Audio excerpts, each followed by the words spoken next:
Hey everyone. Okay, so there's a lot of wild shit to talk about with Shanks in this chapter, but I want to start by setting a timeline here because if I'm reading into the sequence of events correctly, him joining back up with his family happened more than a handful of years after Roger's death. So then that just begs the question, why? Why even attempt to reunite with his family if at all? Because from the way we heard it, Shanks only came back to Marie-Joie like one time in the entire history to renounce his status as a world noble, yet here he is as a member of the God Knights. So what happened here? Now, there are 1,000 different ways one could look at this, but ultimately, I think the simplest question is a simple question with a simple answer. I think what happened here is at some point after Roger's death, his family found out he was still alive, ordered Cypherpole or the other God Knights to pick him up, so to speak, and he's been living the life of a world noble from that point onward. It would make the most sense if you think about it from the context of being part of Roger's crew in a weird way, kind of shielded Shanks from the Figureland family, knowing he was still alive. So it's like, yeah, the pieces do kind of fit in with that, with what we see here. Now, if I had to hazard a guess about why he remains for so long with the family, I think this is one of those a prisoner within their own house kind of situations where a lot of this life is being forced upon Shanks because hearing the way he talks about how he hated his previous life, like him it's one of those things that feels like him channeling his anger indirectly at his family without saying it out loud, which just begs the question of what kept him chained here until he found an opening to escape. And the only thing that makes any sense is that a threat was made against those that remained of the Roger Pirates, and out of fear he complied with the demand to return to Marie-Joie. That's my theory. What reinforces this even more for me, though, is a lot of what we see from Shanks in this chapter feels like him playing the role of an entitled noble, sort of his way to kind of blend in while he still tries to find a way and means to escape, especially since one bit of dialogue caught my eye where he talks about wanting to deepen his knowledge of the Holy Land. Like that definitely feels like his way of trying to get familiarized with his surroundings in order to plan an escape. Although I think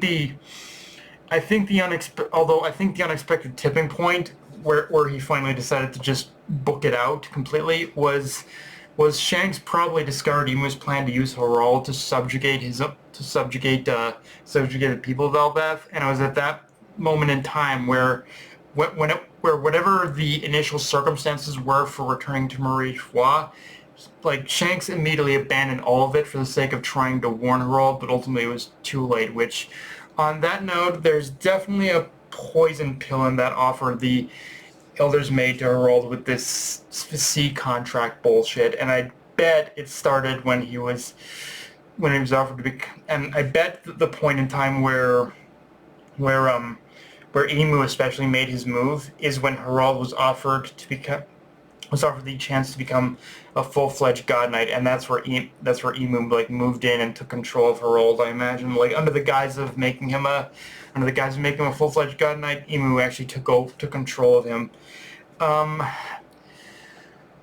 with that said, let's talk about Elbaf and Loki, because in essence, I think we just learned what gave him the reputation of being a blight upon Elbaf, which is to say, initially we see Loki and Harudin basically engaging in a bit of brotherly competition in this chapter to see in order like to both for both of them to help a sickly Ida, which in itself is a nice bit to reinforce the idea that Loki really does care for his adopted family, as they really are the only to ever treat him like an equal rather than a blight, even if his methods in showing that he cares are a bit unconventional, even by giant standards. And that, of course, leads into the final moments of the chapter where Loki learns the truth that in order to secure their claimed Estrid's inheritance, a few members from Esther's clan or family.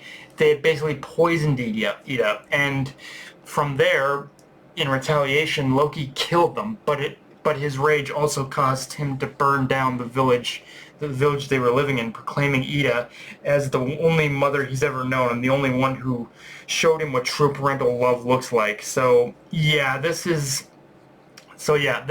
This whole scenario, it looks all too familiar when you think about it, but it's it's it's the but it's one of those things where obviously, yeah, this is what's been said about Loki is technically true, but it's the underlying reasons and circumstances just start to paint the true picture of what really happened, and all leading up to his greatest sin, which is killing Harald. But really, ultimately, he kind of saved Harald and Elbaf from Emu. So for me, like, one of the things that I think is going to be really interesting for me with all this is to see just how the truth of these events gets resolved within the public consciousness of Elbaf, and how they themselves reconcile what they believe happened versus what actually happened. Like how the truth and how they come to terms with the truth versus the actual reality of it. Like I think ultimately, like the truth of like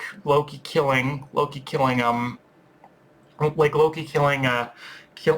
Harald is gonna be probably like the easiest one to resolve, but it's the especially after what's going on with Emu in the present. But it's definitely the stuff with like the other things that proclaim him as like a blight, that where it's going to be interesting to see how that's kind of reconciled still, though. Like it seems like such a like I guess in context, all the other stuff is going to seem like small potatoes, I guess, in context. But I think it's stuff that still kind of needs to be resolved, and I'll be interested to see how a lot of that smaller stuff is resolved, I think, for me.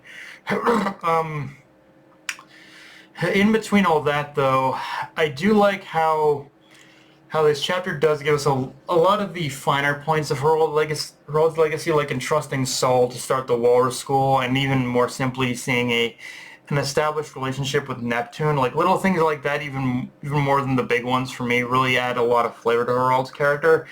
And that for all the mistakes he made, he still tried at every turn in order to do right by his people. The unfortunate part is, as we come to learn, being good and righteous in this world does nothing but put a target on your back. So yeah. And in fact, the other end of that spectrum, though, I think this chapter more than any other really showcased Harold's good-natured naivete. Like, it's clear as day he never realized what the government was planning until it was too late. Like, it really does keep piling on the tragedy that this was a man doomed to fail, whose legacy will only be truly understood by his people, and even then, even they may never fully understand the full picture of just how much Harold suffered for them, or if no, if not, then they definitely will by the time the dust settles on what's happening in the present. Which, yeah, but I guess if I did have one major gripe to talk about with this chapter, it's that I'm starting to really feel a bit of burnout with this flashback and wanting to get back to the present. But I get it. Oda is very thorough, so I understand. But it does feel like this backstory is dragging its feet in the aftermath of God Valley just a little bit. Like I feel like we could be wrapping things up a little quicker at this point. But again, it is what it is. But yeah, guys. That's pretty much all I got for this review. If you enjoyed the video, like, comment, subscribe from Blue Sky, Analyst Crunchyroll, push the notification bell, subscribe button, and just around, guys. Dark Knight Runner signing off. Later, everyone.